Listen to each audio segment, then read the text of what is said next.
Andy here from Aussie Homesteads, just doing up a top loader Fisher & Paykel washing machine, and this one had an out of balance issue. I'm actually stripping this one down for parts because basically the motor wasn't real well and neither was the electronics, so it ain't worth fixing. But if you have a look on the inside of this machine, you'll notice how clean it looks on the inside. That's because the clothes rub every bit of dirt off. But if you have a look down between where the water is contained by this outer shell, this part moves backwards and forwards, so this is your bowl, but it's putrid down there. And now what I've done is I've taken some out and I'll show you the difference.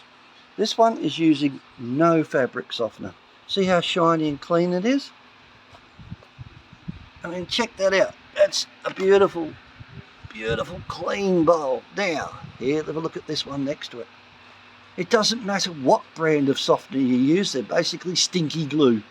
And that is what happens when you use softener in your washing machine. And you wonder why your washing machine doesn't last very long. Now, the second thing I'm going to show you is what caused this to go out of balance. This was basically shaking itself all over the floor and dancing out the laundry. So, how do you fix that? Well, if you have a look in each of the corners here, you'll notice one of these. It is a suspension rod. And that suspension rod holds this whole bowl up. Now, this is an 8 kilo washing machine. It holds 92 litres of water. So that's 92 kilos suspended on that thin wire and that spring-loaded mechanism at the bottom.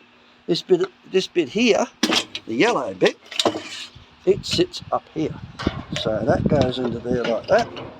And then down the bottom, down there, you'll see it's hooked into the side of the bowl. And these ones are a piece of cake to change because there's actually a slot. And you can just slot them in and pull it up and it's activated, and then put it into the corner and it's done. A set of 4 of these on eBay is about $70, I suppose. 60 bucks, something like that, delivered. But it just goes to show you two things: that you can fix a washing machine.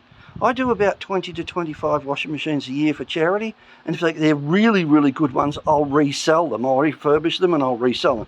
But this one, the motor winding was low in its ohm, so it was basically cactus, and the electronic motor controller, which is the most expensive part of the washing machine, was RS. So it's basically getting stripped down for parts. Can't reuse these things. Can't reuse the bowl. I can use the ring off the top and the top controller with the buttons on it. That's about all that I can use out of this machine. I'll keep the winding because if it tests out fair enough for 12 volts, I'll sell it to someone and they can build a wind generator out of it. But basically, there's the difference between softener and no softener. Mind-numbing, isn't it? But anyway, a couple of nice things to know about Fisher & Paykel washing machines, top loaders. It's Andy here from Aussie Homesteads. Hope that helps someone. I'll catch up on the next one. Bye.